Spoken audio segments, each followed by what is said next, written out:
Olá pessoal, aqui é o Dr. Alexandre Gonçalves. Vamos dar sequência aqui à nossa série de vídeos sobre a fisiologia respiratória. E nesse vídeo nós vamos conversar um pouquinho sobre o transporte de gases e a troca gasosa capilar. Então vamos lá. Quando a gente fala de transporte de gases, nós estamos falando de transporte de oxigênio e CO2. O transporte de oxigênio se dá 98% pelos eritrócitos, ou seja, ligado à molécula de hemoglobina, e 2% somente dissolvido no plasma. Então é altamente dependente da hemoglobina. E qual seria a capacidade de transporte de oxigênio? Veja, para cada 100 ml de sangue, eu tenho de 14 a 18 de hemoglobina. Nas mulheres, 12 a 16, um pouquinho menos. Então, para cada grama de hemoglobina, eu transporto 1,34 ml de oxigênio. Logo, em 100 ml de sangue, eu vou ter 16 a 24 ml de oxigênio. E é importante que a gente tenha um tempo de contato com o sangue com o alvéolo mínimo para que ocorra essa oxigenação, que é em torno de 0,7 segundos. Se eu aumentar esse tempo de contato, eu posso até oxigenar mais. Mas se eu diminuir esse tempo de contato numa circulação muito rápida, isso pode ter prejuízo em termos de oxigenação. E que fatores vão influenciar a afinidade da hemoglobina pelo oxigênio? Nós temos 4 fatores principais: pressão de CO2, o pH, a temperatura e o 2,3-DPG ou BPG, difosfoglicerato ou bifosfoglicerato, que é um metabólito aí do metabolismo dos carboidratos, né? Como que eles vão interferir, então, na afinidade da hemoglobina pelo oxigênio? Quanto maior a pressão de O2, maior será a força de ligação de oxigênio com a hemoglobina. Então, se você tem uma quantidade alta de O2, você tem maior força de ligação.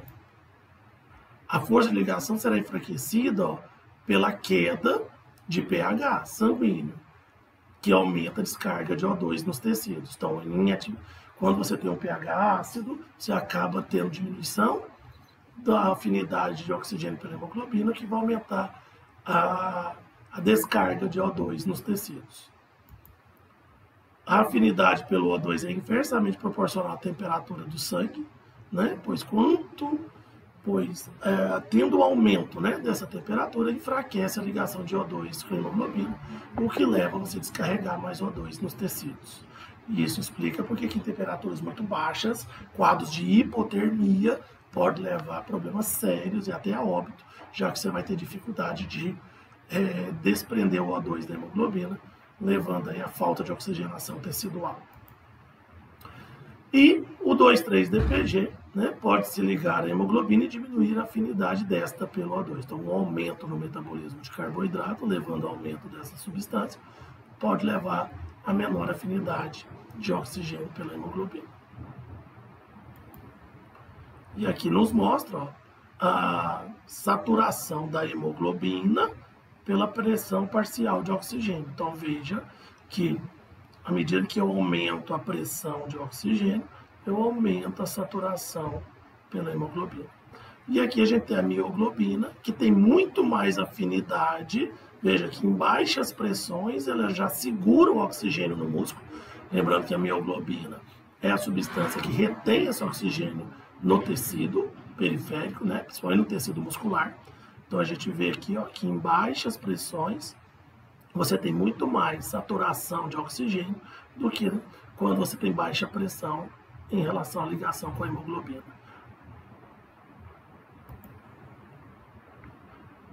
Pressão de oxigênio e saturação de hemoglobina, então novamente, né? E aí a influência aqui da temperatura.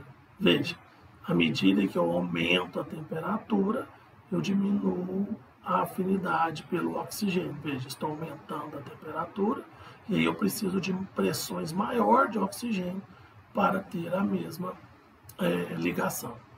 A acidose, então veja o efeito da acidose, à medida que eu diminuo o pH, né, eu diminuo a afinidade, e à medida que eu aumento a acidose, então a alta acidose, eu tenho uma afinidade extremamente diminuída, conforme o gráfico aqui mostra. O gráfico em vermelho. E essa diminuição da afinidade do oxigênio pela hemoglobina vai garantir a descarga de oxigênio do tecido. E aí a gente chega num conceito importante, que é a diferença arteriovenosa de O2. Nesse conceito, a gente tem aqui o sangue chegando pelo capilar arterial e o sangue que sai pelo capilar venoso. Então, nós podemos definir diferença arteriovenosa como sendo a diferença entre a quantidade de oxigênio que chega a cada 100 ml de sangue no tecido e a quantidade de oxigênio que permanece nesses 100 ml de sangue na hora que ele sai do tecido. Então, essa diferença nos expressa o quanto o tecido está sendo capaz de absorver o oxigênio. Isso a gente chama de diferença arteriovenosa. Quanto maior for essa diferença, maior será a capacidade tecidual de captar esse oxigênio. Então aqui você vê chegando 20 ml, o tecido captando de 4 a 5, sobrando 15 a 16. Aqui um tecido mais eficiente, chegando 20, captando 15, sobrando 5 ml de oxigênio no sangue venoso. Aí a gente tem a diferença arteriovenosa aqui mostrando novamente. Chega aqui e sobra 0,34. Então chegou 1,31 em repouso. E a troca gasosa nos músculos, você vai ter alguns fatores que vão influenciar a liberação e a captação de oxigênio. Primeiro, obviamente, é o conteúdo de oxigênio no sangue. Então, quanto mais oxigênio tiver, maior será a captação muscular de oxigênio. Quanto maior for o fluxo, maior será a oferta de oxigênio. E condições locais, como, por exemplo, o pH. Já o transporte de CO2 é um pouco mais complexo. O transporte de CO2 se dá 10% por ele dissociado no plasma, 20% ele ligado à hemoglobina, formando o que a gente chama de carboxihemoglobina, e a maior parte do CO2 transportado na forma de íon bicarbonato, o HCO3-. Então, veja, nós temos aqui o tecido, que obviamente pelo seu metabolismo está gerando moléculas de CO2. Esse CO2 ele sai do tecido e vai para o sangue. Então 10% dele é dissociado no sangue e segue rumo ao alvéolo para ser expirado. 20%, veja, vem para o eritrócito e se liga à hemoglobina. E aí a hemoglobina carrega até o alvéolo para ser liberado. Entretanto, a maior parte do CO2 ele vem para o eritrócito, aqui ele sofre uma reação com a água, produz H2CO3, o ácido carbônico, que irá se dissociar em HCO3- e hidrogênio. E aí será transportado até o alvéolo. Então veja que quanto maior a quantidade de CO2, então quanto maior a taxa metabólica do tecido, maior a acidose, porque aumento de CO2 tecidual leva a aumento de descarga de hidrogênio, já que ele será transportado na forma de HCO3 com liberação de um hidrogênio aqui. E aí a gente tem, portanto, essa fórmula, no interior dos eritrócitos, o CO2 combinando com a água, por ação da anidrase carbônica, forma o ácido carbônico, que irá se dissociar em hidrogênio e HCO3-. Esse hidrogênio, ele concorre pelo sítio de ligação do oxigênio na hemoglobina. Então, ele diminui a afinidade do oxigênio pela hemoglobina. No pulmão, inverte a reação. O hidrogênio associa-se ao HCO3, que irá promover a formação do ácido carbônico, e nos alvéolos irá se dissociar em CO2 e água, sendo eliminado na expiração. Então veja que uma maneira de eu diminuir a acidose é aumentar a ventilação, isso é uma compensação da acidose metabólica, porque eu vou eliminar hidrogênio na forma de água, lá via alvéolo. E aí o bicarbonato sendo um tampão fisiológico importante. Aqui está mostrando o sangue capilar alveolar, o alvéolo, e aí mostrando aqui a eliminação do CO2 por esses 3 processos que nós acabamos de falar. E isso interfere no equilíbrio ácido-básico. Então, assim como o rim, os pulmões, na ventilação, ela é importante para o equilíbrio ácido-básico. Então, você tem aqui o CO2 sendo um gás que fornece um mecanismo para o corpo se ajustar aos equilíbrios, e a remoção do CO2 por exalação desloca o equilíbrio para a direita, consumindo hidrogênio, é aquilo que eu falei. Quando você aumenta a eliminação de CO2, você acaba eliminando hidrogênio, porque você vai consumir hidrogênio nessa reação dele com o bicarbonato. E aqui novamente mostrando a resposta ventilatória ao aumento da pressão de CO2 para eliminar esse excesso. Aqui a resposta ventilatória à falta de oxigênio e a resposta ventilatória à diminuição do pH.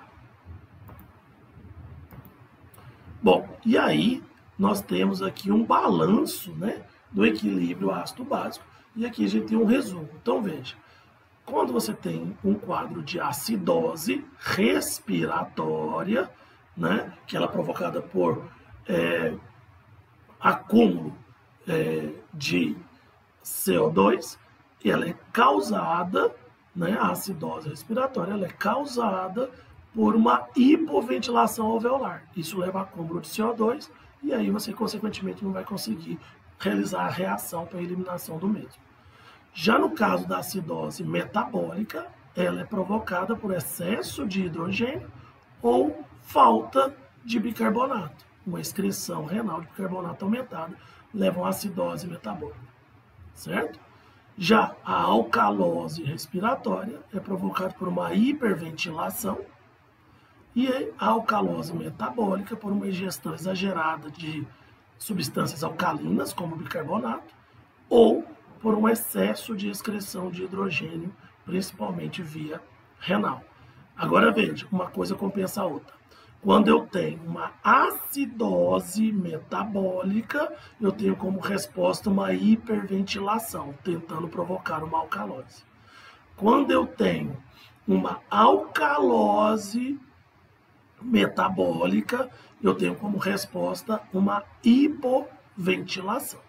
Ok? Então, novamente, uma acidose metabólica, um acúmulo de hidrogênio, me leva a uma hiperventilação compensatória. Uma alcalose metabólica me leva a uma hipoventilação compensatória. É isso, pessoal. Espero que tenham gostado. E aí, até uma próxima oportunidade.